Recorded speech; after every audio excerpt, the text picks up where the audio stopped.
ಜನಗಳ ಪ್ರಾಬ್ಲಮ್ ಏನಪ್ಪಾ ಅಂತಂದ್ರೆ ಮ್ಯಾಮ್ ಶೋಲ್ಡರ್ ಡ್ರಾಪ್ ಆಗುತ್ತೆ. ನಾನು 10 ವರ್ಷದಿಂದ ಹೊಲಿತಾ ಇದೀನಿ, 20 ವರ್ಷದಿಂದ ಹೊಲಿತಿದೀನಿ, ನನಗೆ ಹೊಲಿಯಕ್ ಬರ್ತಾ ಇಲ್ಲ, ಈ ಶೋಲ್ಡರ್ ಡ್ರಾಪ್ ತುಂಬಾ ಬರ್ತಾ ಇದೆ ಅಂತ ಹೇಳಿ ನನ್ ಫೋನ್ಗಳು ಮಾಡ್ತಾ ಇರ್ತೀರಲ್ವಾ. ಫಸ್ಟ್ ಕಾರಣ ಹೇಳಮ್ಮ. ನಿಮ್ ತೋಳಿನ ಕೆಳಭಾಗ ಟೈಟ್ ಆಗಿ ಹಿಡಿದ್ರೆ ಶೋಲ್ಡರ್ ಡ್ರಾಪ್ ಆಗುತ್ತೆ. ಹೆಂಗಾಗ್ಬಿಡತ್ತೆ?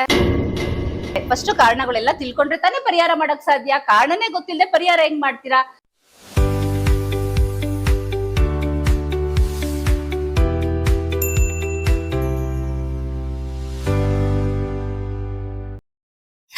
ಹಲೋ ನಮಸ್ಕಾರ, ನಾನ್ ನಿಮ್ಮ ಪ್ರೀತಿಯ Menaka Mukund. Bhuvan institute of fashion design ಗೆ ಸ್ವಾಗತ, ಸುಸ್ವಾಗತ. ಓಕೆ, ಇವತ್ತು ಏನ್ರ ಬಗ್ಗೆ ವಿಡಿಯೋ ಮಾಡ್ತಾ ಇದೀನಪ್ಪ ಅಂತಂದ್ರೆ, ನಾವು ತುಂಬಾ ಜನ ಡೀಪ್ ನೆಕ್ ಹೊಲಿತಾ ಇದಾರೆ ಬ್ಲೌಸ್ಗಳು, ರೈಟ್? ಎಲ್ಲ ರೌಂಡ್ ಶೇಪ್ ಇಟ್ಕೊಂಡು ನಾರ್ಮಲ್ ನೆಕ್ ಬ್ಲೌಸ್ ಹೊಲಿತಾ ಇದಾರೆ. ತುಂಬಾ ಜನಗಳ ಪ್ರಾಬ್ಲಮ್ ಏನಪ್ಪಾ ಅಂತಂದ್ರೆ, ಮ್ಯಾಮ್ ಶೋಲ್ಡರ್ ಡ್ರಾಪ್ ಆಗತ್ತೆ, ರೈಟ್? ಎಸ್ ಮ್ಯಾಮ್ ಅಂತ ಇದ್ರೆ ಅಲ್ಲೇ ಕುತ್ಕೊಂಡು. ಎಸ್, ತುಂಬಾ ಜನಕ್ಕೆ ಶೋಲ್ಡರ್ ಡ್ರಾಪ್ ಆಗ್ತಾನೆ ಇರುತ್ತೆ. ಎಷ್ಟೇ ಹಿಂಗ್ ಎಳ್ಕೊಂಡು ಸಾಕಾಗತ್ತೆ. ಇಲ್ಲ ಅಂದ್ರೆ ಹಿಂದಗಡೆ ಕಟ್ಟೋದ್ ಹಾಕ್ಸ್ಬಿಡ್ತೀರಾ, ರೈಟ್? ಬ್ಲೌಸ್ ಹಾಕೊಂಡು ಹೋಗ್ತೀರಾ. ಈ ಬ್ಯಾಕ್ ಸೈಡು ಬ್ಯಾಕ್ ಕಟ್ಟೋದು ಇಲ್ದೇನೆ shoulder drop. First shoulder drop ಯಾಕೆ ಆಗತ್ತೆ ಬೇಕಾ ಆನ್ಸರ್ ನಿಮ್ಗೆ? ಫಸ್ಟ್ ಯಾಕೆ ಆಗತ್ತೆ ಕಾರಣ ಹೇಳಣ್ವಾ? ಫಸ್ಟ್ ಕಾರಣ ಹೇಳಮ್ಮ. ನಿಮ್ಗೆ ಆಲ್ರೆಡಿ ಹೇಳ್ಕೊಟ್ಟಿದೀವಿ, ಹೇಳಿ ಕಾರಣ ಹೇಳಿ. ಮ್ಯಾಮ್, ಬ್ಲೌಸ್ ಎಲ್ಲ ಫಿಟ್ಟಿಂಗ್ ತೋಳಿನ ಕೆಳಭಾಗದಲ್ಲಿ ಟೈಟ್ ಆಗಿ ಹಿಡಿದ್ರೆ ಶೋಲ್ಡರ್ ಡ್ರಾಪ್ ಆಗುತ್ತೆ. ಇಲ್ಲೂ ಫಸ್ಟ್ ಕಾರಣ ಶೋಲ್ಡರ್ ಇಲ್ಲಿ ಟೈಟ್ ಆಗಿದ್ದು. ಟೈಟ್ ಆಗಿದ್ರೆ ಅಂದ್ರೆ ತೋಳಿನ ಕೆಳಭಾಗ ಟೈಟ್ ಆಗಿ ಹಿಡಿದ್ರೆ ಶೋಲ್ಡರ್ ಡ್ರಾಪ್ ಆಗುತ್ತೆ. ಹೆಂಗಾಗ್ಬಿಡತ್ತೆ ಮ್ಯಾಮ್? ಇಲ್ಲಿ ಟೈಟ್ ಆಗಿ ಏರ್ಸ್ಕೊಳಕ್ ಆಗಲ್ವಲ್ಲ, ಹಂಗಾಗಿ ಇಲ್ಲಿ ಶೋಲ್ಡರ್ ಡ್ರಾಪ್ ಇಲ್ಲಿ ಮೇಲಕ್ಕೆ ಹೋಗಲ್ಲ. ಹಾಗಾಗಿ ಅದ್ ಮೇಲಕ್ಕೆ ಹೋಗಲ್ಲ, ಏನಾಗುತ್ತೆ ಹಂಗೆ ಹಾಕೊಂಡು ಬ್ಲೌಸ್ ಇದನ್ನ ಹಾಕೊಂಡಿರ್ತಾರೆ, ಶೋಲ್ಡರ್ ಡ್ರಾಪ್ ಆಗತ್ತೆ. ಫಸ್ಟ್ ಕಾರಣ. Second one, ma'am side fitting ಅಲ್ಲಿ ಲೂಸ್ ಇದ್ರು ಶೋಲ್ಡರ್ ಡ್ರಾಪ್ ಆಗುತ್ತೆ ಮ್ಯಾಮ್. ಸೈಡ್ ಫಿಟ್ಟಿಂಗ್ ಅಲ್ಲಿ ಲೂಸ್ ಇದ್ರೆ, ಈ ಭಾಗ ಲೂಸ್ ಇದ್ರು ಕೂಡ ಶೋಲ್ಡರ್ ಡ್ರಾಪ್ ಆಗುತ್ತೆ, ರೈಟ್? ಓಕೆ, ಕಾರಣಗಳು ನೀವು ಕೇಳ್ಕೊಂತಾ ಇದೀರಾ ಅಲ್ವಾ, ಯಾರ್ಯಾರ್ದು ಏನೇನ್ ಹೇಳ್ತಾ ಇದೀವಿ ಅಂತ. ಅದೆಲ್ಲಾ ಕಾರಣನು, ಯಾಕಂದ್ರೆ ಇವ್ರಿಗೆ ಆಲ್ರೆಡಿ ಹೇಳ್ಕೊಟ್ಟಿದೀವಿ. ಇವ್ರಿಗೆ ನಾನು ಟೆಸ್ಟ್ ಮಾಡ್ತಾ ಇರ್ತೀನಿ ಪ್ರತಿ ಒಂದನು, ಏನೇನ್ ಕಾರಣ ಇರುತ್ತೆ ಅವ್ರಿಗೆಲ್ಲ ಹೇಳ್ತಾ ಏನಾಗತ್ತೆ, ನಿಮ್ಗಳಿಗೂ ಗೊತ್ತಾಗ್ಲಿ ಅನ್ನೋ ಕಾರಣಕ್ಕೆ ಮಧ್ಯ ವಿಡಿಯೋಗಳನ್ನ ಹಾಕ್ತಾ ಇರೋದು. ಕೇಳ್ತಾ ಇದ್ರಲ್ರಪ್ಪ ಮ್ಯಾಮ್ ಇವಾಗ ವಿಡಿಯೋನೇ ಹಾಕ್ತಾ ಇಲ್ಲ ಅಂತ. ಸರಿ, ಇನ್ನೇನ್ ಮಾಡೋದು? ಅದ್ರಲ್ಲೂ ಟೈಮ್ ಮಾಡ್ಕೊಂಡು ವಿಡಿಯೋಸ್ ಹಾಕೋಣ ಅಂತ ಹೇಳಿ ಮಾಡ್ತಾ ಇದೀವಿ. Okay, next Geeta. Ma'am, sleeve armhole ಅಲ್ಲಿ ಬಾಡಿ ಮೆಜರ್ಮೆಂಟ್ ಜಾಸ್ತಿ ತಗೊಂಡಾಗ ಇದು ಆರ್ಮೋಲ್ ಸೈಡ್ ಅಲ್ಲಿ ಜಾಸ್ತಿ ತಗೊಂಡಾಗ್ಲೂ ಕೂಡ ಶೋಲ್ಡರ್ ಡ್ರಾಪ್ ಆಗುತ್ತೆ. ಯಾಕೆ? ಇಲ್ಲಿ ಫುಲ್ ಲೂಸ್ ಆಗಿರುತ್ತೆ. ಬರುತ್ತೆ ಶೋಲ್ಡರ್ ಡ್ರಾಪ್. ಇಲ್ಲಿ ಲೂಸ್ ಆದಾಗ ಏನಾಗುತ್ತೆ, ಇಲ್ಲಿ ತಾನಾಗೇನೆ ಬಿದ್ದೋಗುತ್ತೆ, ರೈಟ್? ನೆಕ್ಸ್ಟ್ ನಮ್ರತಾ. ಭುಜ ಒಬ್ಬರಿಗೆ ಡೌನ್ ಇರುತ್ತೆ, ಒಬ್ಬರಿಗೆ ಅಪ್ ಇರುತ್ತೆ. ಅವಾಗ ನಾವು ಕರೆಕ್ಟ್ ಮೆಜರ್ಮೆಂಟ್ ತಗೊಂಡಿಲ್ಲ ಅಂದ್ರೆ ಡೌನ್ ಸ್ಕಿಪ್ ಆಗುತ್ತೆ, ಪ್ರಾಬ್ಲಮ್ ಆಗುತ್ತೆ. ಶೋಲ್ಡರ್ ಅಪ್ ಅಂಡ್ ಡೌನ್ ತುಂಬಾ ಡೌನ್ ಇರುತ್ತೆ. ಫುಲ್ ಡೌನ್ ಇರೋರಿಗೆ ಇಲ್ಲ ಒಬ್ರಿಗೆ ಅಪ್ ಇರುತ್ತೆ. ನಾವು ಕರೆಕ್ಟ್ ಮೆಜರ್ಮೆಂಟ್ ತಗೊಂಡಿಲ್ಲ ಅಂದಾಗ ಶೋಲ್ಡರ್ ಡೌನಿಂಗ್ ಹೆಚ್ಚು ಕಮ್ಮಿ ತಗೊಂಡೆ ಹಾಗೆ ಹೊಲ್ದಾಗ್ಲೂ ಕೂಡ ಶೋಲ್ಡರ್ ಡ್ರಾಪ್ ಆಗುತ್ತೆ, right? Next Nayana. Ma'am, first customer blouse ತಗೊಬಂದ್ ಕೊಟ್ಟಿರ್ತಾರಲ್ವಾ, ಸೊ ಆಲ್ರೆಡಿ ಅವ್ರದ್ದು ಶೋಲ್ಡರ್ ಡ್ರಾಪ್ ಆಗ್ತಾ ಇರುತ್ತೆ. ಸೊ ಅವ್ರಿಗೆ ಗೊತ್ತಿರಲ್ಲ ಇದು ಶೋಲ್ಡರ್ ಡ್ರಾಪ್ ಆಗ್ತಿದೆ ಅಂತ. ಅದೇ ಬ್ಲೌಸ್ ನ ಏನಾದ್ರೂ ನಮಗೆ ಹೊಲಿಯೋದಕ್ಕೆ ತಗೊಬಂದ್ರೆ ನಾವು ಬಾಡಿ ಮೆಜರ್ಮೆಂಟ್ ತಗೊಂಡಿರಲ್ಲ, ಸೊ ನಾವು ಸೇಮ್ ಮೆಜರ್ಮೆಂಟ್ ಗೆ ಹೊಲ್ದಿರ್ತೀವಿ. ಸೊ ಅವಾಗ್ಲೂ ಕೂಡ ಪ್ರಾಬ್ಲಮ್ ಆಗುತ್ತೆ. ಗುಡ್. ನೆಕ್ಸ್ಟ್ ಕಾವ್ಯ. ಮ್ಯಾಮ್, ಫ್ರಂಟ್ ಡೀಪು ಮತ್ತೆ ಬ್ಯಾಕ್ ಡೀಪು ಮತ್ತೆ ನೆಕ್ ಅಗ್ಲ ತಗೊಂಡಾಗನು ಶೋಲ್ಡರ್ ಡ್ರಾಪ್ ಆಗುತ್ತೆ. ಫ್ರಂಟ್ ಅಲ್ಲಿ ತುಂಬಾ ಡೀಪ್ ತಗೊಂಡು ಬ್ಯಾಕ್ ಅಲ್ಲೂ ಕೂಡ ಡೀಪ್ ತಗೊಂಡು ಮಾಡಿದ್ರು ಕೂಡ ಶೋಲ್ಡರ್ ಡ್ರಾಪ್ ಆಗುತ್ತೆ, ರೈಟ್? ನೆಕ್ಸ್ಟ್ ಇನ್ಯಾರಾದ್ರೂ ಹೇಳ್ತೀರಾ? ಇನ್ನು ತುಂಬಾನೇ ಇದೆ ಕಾರಣಗಳು, ನೀವ್ ಹೇಳ್ತೀರಾ? ಬನ್ನಿ. ಓಕೆ, ಹೇಳಿ. ನಾವು 10 ಇಂಚ್ 10.5 ಇಂಚ್ ಇದು ಡೀಪ್ ತಗೊಂಡಿರ್ತೀವಿ. ಡೀಪ್ ತಗೊಂಡಿದ್ದಾಗ 1/2 ಇಂಚ್ ಇಟ್ಕೊಂಡು ಶೇಪ್ ತೆಗೆದ್ರು ಕೂಡ ಶೋಲ್ಡರ್ ಡ್ರಾಪ್ ಆಗುತ್ತೆ. ಮತ್ತೆ ನಾವು ಶೇಪ್ ಎಲ್ಲ ಹಾಕಿರ್ತೀವಿ ಅದೇ ತರ ಫುಲ್ ಬ್ರಾಡ್ ಆಗಿ ತೆಗೆದ್ರು ಕೂಡ ಶೋಲ್ಡರ್ ಡ್ರಾಪ್ ಆಗುತ್ತೆ.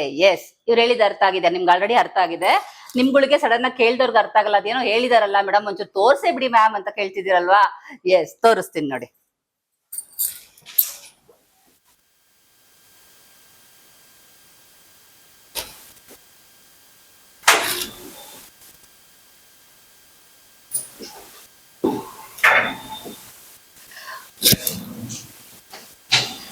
ಓಕೆ, ಈಗ ಅವರೆಲ್ಲ ಹೇಳಿದ್ದು ನಿಮ್ಗೆ ಅರ್ಥ ಆಗಿದೆ. ಈಗ ಇವ್ರು ಕೇಳಿದ ಆನ್ಸರ್ ಏನಂತಂದ್ರೆ, ಡೀಪ್ ಅಲ್ಲಿ ನಾವೇನ್ ಮಾಡ್ತೀವಿ, ಬ್ರಾಡ್ ಆಗಿ ಡೀಪ್ ತೆಗಿತೀವಿ. ಇಲ್ಲಿಂದಲೂ ಡೀಪ್ ನ ಫುಲ್ ತೆಗಿತೀವಿ. ಕ್ಲಿಯರ್? ಎಷ್ಟೋ ಜನ ಈ ತಪ್ಪು ಮಾಡ್ತಾ ಇರ್ತಾರೆ. ಇಷ್ಟು ತಪ್ಪು ಮಾಡಿದಾಗ ಈ ಭಾಗ ಪೂರ್ತಿ ಲೂಸ್ ಆಗಿ ಇಲ್ಲಿಗೆ ಬಂದು ಕುತ್ಕೊಳ್ಳುತ್ತೆ. ಅವಾಗ ಏನಾಗುತ್ತೆ, ಇಲ್ಲಿ ರಿಂಕಲ್ಸ್ ಬರುತ್ತೆ. ಇಲ್ಲಿ ಲೂಸ್ ಆದ್ರೆ ತಾನಾಗೇನೆ ಶೋಲ್ಡರ್ ಹತ್ರ ಡೌನ್ ಬರುತ್ತೆ. ನಿಮ್ಗೆ ಅರ್ಥ ಆಯ್ತಲ್ವಾ? ಇನ್ನೊಂದ್ಸಲ ಎಕ್ಸ್ಪ್ಲೈನ್ ಮಾಡ್ಲಾ? ನೀವು ಬ್ಯಾಕ್ ಅಲ್ಲಿ ರೌಂಡ್ ಶೇಪ್ ತೆಗಿಬೇಕಾದ್ರೆ ಪೂರ್ತಿ ಮೇಲ್ಗಡೆಯಿಂದ ತೆಗಿಯಂಗಿಲ್ಲ. ಇಲ್ಲಿಂದ ತೆಗಿತು ಅಂದ್ರೆ ನೀವು ಶೋಲ್ಡರ್ ಅಟ್ಯಾಚಿಂಗ್ ಮಾಡಿದ್ರೆ ಪೂರ್ತಿ ಇಲ್ಲಿಂದಲೇ ಬ್ರಾಡ್ ಆಗಿ ಬರುತ್ತೆ. ಇಲ್ಲಿ ಬ್ರಾಡ್ ಆಗಿ ಬಂದ ತಕ್ಷಣ ಏನಾಗುತ್ತೆ, ಇದೇನ್ ಮಾಡುತ್ತೆ, ಇಲ್ಲಿ ಅಗ್ಲ ಬಂದೇ ಬರುತ್ತೆ ಕಾಮನ್ ಆಗಿ. ಇದು ಪೂರ್ತಿ ಇಲ್ಲಿಗೆ ಬಂದು ಕುತ್ಕೊಳ್ಳುತ್ತೆ ಬೆನ್ನಲ್ಲಿ. ಅವಾಗ ಏನಾಗುತ್ತೆ, ಇಲ್ಲೆಲ್ಲ ರಿಂಕಲ್ಸ್ಗಳು ಬರುತ್ತೆ. ಓಕೆ, ಇಲ್ಲೆಲ್ಲ ರಿಂಕಲ್ಸ್ ಬರುತ್ತೆ ಅಂದ್ರೆ ಈ ಭಾಗ ರಿಂಕಲ್ಸ್ ಬರುತ್ತೆ. ಹಾಗಾಗಿ ಯಾವ ರೀತಿ ತೆಗಿಬೇಕು, ಮತ್ತೆ ಇವ್ ಶೋಲ್ಡರ್ ಡ್ರಾಪ್ ಆದಾಗ ಏನ್ ಮಾಡ್ಬೇಕು, ಅದಲ್ದೆ ಮತ್ತೆ ಇನ್ನೂ ಕೆಲವ್ರು ಏನ್ ಮಾಡ್ತಾರೆ, ಇದನ್ನ ಡೀಪ್ ತೆಗಿತಾರೆ, ನಾವ್ ಇನ್ನೂ ಡೀಪ್ ಆಗ್ತೀವಿ ಅಂತ ಹೇಳಿ ಬ್ಯಾಕ್ ಅಲ್ಲೂ ಡೀಪು, ಫ್ರಂಟ್ ಅಲ್ಲೂ ಡೀಪು. ಎಸ್, ಇಷ್ಟ ಆಗತ್ತೆ ತೆಗಿಬೇಕು. ಕೆಲವರು ಕಸ್ಟಮರ್ ಹೇಗ್ ಕೇಳ್ತಾರೋ ಹಾಗೇನೆ ಮಾಡ್ಕೊಡ್ಬೇಕು. ಆದ್ರೆ ಅವ್ರು ಬ್ರಾಡ್ ಆಗಿ ತೆಗಿಬೇಕಾದ್ರೆ ಈ ರೀತಿ ತೆಗಿಯೋದು, ಇನ್ನೂ ಪೂರ್ತಿಯಾಗಿ ತೆಗಿಯೋದು ಮಾಡಬಾರ್ದು. ಕ್ಲಿಯರ್? ಅವರೆಲ್ಲ ಹೇಳಿದ್ರಲ್ವಾ ಶೋಲ್ಡರ್ ಡ್ರಾಪ್ ಆಗಕ್ಕೆ ಏನೆಲ್ಲ ಕಾರಣಗಳು ಅಂತ ಇವತ್ತಿನ ವಿಡಿಯೋದಲ್ಲಿ ಹೇಳಿದೀವಿ. ನೆಕ್ಸ್ಟ್ ವಿಡಿಯೋದಲ್ಲಿ ನಿಮ್ಗೆ ಮಾಡಿರೋದಕ್ಕೆ ಪರಿಹಾರ ಏನ್ ಮಾಡ್ಬೇಕು. ಶೋಲ್ಡರ್ ಡ್ರಾಪ್ ಆಗ್ತಾ ಇದೆ ಆಲ್ರೆಡಿ ಮ್ಯಾಮ್, ಹೊಲ್ದ್ಬಿಟ್ಟಿದೀವಿ ಮ್ಯಾಮ್, ತುಂಬಾ ದಿನದಿಂದ ಪ್ರಾಬ್ಲಮ್ ಬರ್ತಾ ಇದೆ, ಅದಕ್ಕೆ ಏನ್ ಮಾಡ್ಬೇಕು ಹೇಳಿ ಮ್ಯಾಮ್ ಅಂತ ಕೇಳ್ತಾ ಇದ್ದೀರಾ. ಓಕೆ, ನೋಡಿದ್ರಲ್ವಾ ಈಗೆಲ್ಲ ಎಷ್ಟೆಲ್ಲ ಬ್ರಾಡ್ ಡೀಪ್ ಬರಕ್ಕೆ ಕಾರಣ ಏನಾಗಿದೆ. ಫಸ್ಟ್ ಕಾರಣಗಳೆಲ್ಲ ತಿಳ್ಕೊಂಡ್ರೆ ತಾನೇ ಪರಿಹಾರ ಮಾಡಕ್ ಸಾಧ್ಯ. ಕಾರಣನೇ ಗೊತ್ತಿಲ್ಲದೆ ಪರಿಹಾರ ಹೆಂಗ್ ಮಾಡ್ತೀರಾ ಹೇಳ್ತೀರಾ. ಎಷ್ಟೊಂದ್ ಜನ ಮ್ಯಾಮ್ ನಾನು 10 ವರ್ಷದಿಂದ ಹೊಲಿತಾ ಇದೀನಿ, 20 ವರ್ಷದಿಂದ ಹೊಲಿತಿದೀನಿ, ನನಗೆ ಹೊಲಿಯಕ್ ಬರ್ತಾ ಇಲ್ಲ, ಈ ಶೋಲ್ಡರ್ ಡ್ರಾಪ್ ತುಂಬಾ ಬರ್ತಾ ಇದೆ ಅಂತ ಹೇಳಿ ನಂಗೆ ಫೋನ್ಗಳು ಮಾಡ್ತಾ ಇರ್ತೀರಾ ಅಲ್ವಾ. ಫಸ್ಟ್ ಕಾರಣ ತಿಳ್ಕೊಳ್ಳಿ, ನೆಕ್ಸ್ಟ್ ಪರಿಹಾರ ಏನು ಅಂತ ಹೇಳ್ಬಿಟ್ಟು ನೆಕ್ಸ್ಟ್ ವಿಡಿಯೋದಲ್ಲಿ ಹಾಕೋಣ. ಮ್ಯಾಮ್ ಹೇಳ್ಬಿಡಿ ಮ್ಯಾಮ್, ಇಷ್ಟು ತನಕ ಕಾಯ್ತಾ ಇದೀವಿ ಅನ್ಕೋಬೇಡಿ, ಕೆಲ್ಸಗಳಿರು, ಕ್ಲಾಸ್ ಅವ್ರಿಗೆ ಹೇಳ್ತಾ ಇರ್ತೀವಲ್ವಾ. ಸೊ ಸಿಕ್ಕಿರೋ ಟೈಮಲ್ಲೇ ನಿಮ್ಗೂ ಕೂಡ ವಿಡಿಯೋ ಮಾಡಿ ಹಾಕೋಣ ಅಂತ ಮಾಡ್ತಾ ಇರೋದು. ಮಾಡಿ ಆಗಿದೆ, ಪರಿಹಾರ ಒಂದ್ ಕೇಳಕ್ ಕಾಯ್ತಾ ಇದೀನಿ ಅಂತ ವೆಯ್ಟ್ ಮಾಡಿ, ನೆಕ್ಸ್ಟ್ ನಾಳೆನೆ ಬರುತ್ತೆ ವಿಡಿಯೋ. ಪ್ರತಿದಿನ ಇನ್ಮೇಲೆ ಚಿಕ್ಕ ಚಿಕ್ಕ ವಿಡಿಯೋ ಹಾಕ್ತಾ ಇರ್ತೀನಿ, ಸಣ್ಣ ಪುಟ್ಟವು. ಅದ್ರ ಜೊತೆಗೆ ಬ್ಲೌಸ್ ಕೂಡ ವಿಡಿಯೋ. ಬೋಟಿಕ್ ಸ್ಟೈಲ್ ಅಲ್ಲಿ ಬ್ಲೌಸ್ ಕಲಿ ಆಸೆ ಇದೆಯಾ ನಿಮ್ಗುನು?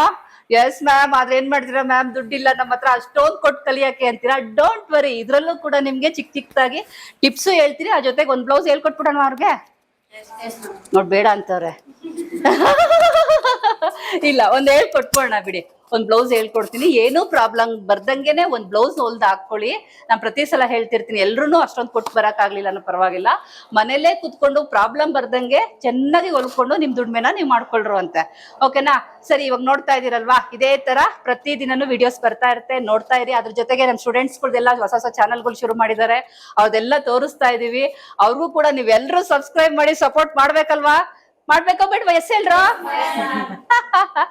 ಓಕೆ, ಈ ವಿಡಿಯೋ ನೋಡಿದ್ರಲ್ವಾ, ಇಷ್ಟ ಆಯ್ತಾ? ಏನು ಇಷ್ಟ ಆಗದೆ ಏನಾಗುತ್ತೆ, ಇಷ್ಟ ಆಗಿರುತ್ತೆ. ಇಷ್ಟ ಏನ್ ಮಾಡ್ಬೇಕು, ಪಡ್ಬಡ ಅಂತ ಲೈಕ್ ಮಾಡ್ಬೇಕು, ಬೇರೆಯವ್ರಿಗೆಲ್ಲ ಶೇರ್ ಮಾಡ್ಬೇಕು. ಸಬ್ಸ್ಕ್ರೈಬ್ ಆಗದೆ ವಿಡಿಯೋ ನೋಡ್ತಾ ಇದ್ರೆ ಸಬ್ಸ್ಕ್ರೈಬ್ ಆಗಿ ವಿಡಿಯೋ ನೋಡ್ಬೇಕು. ಓಕೆ, ಬಾಯ್.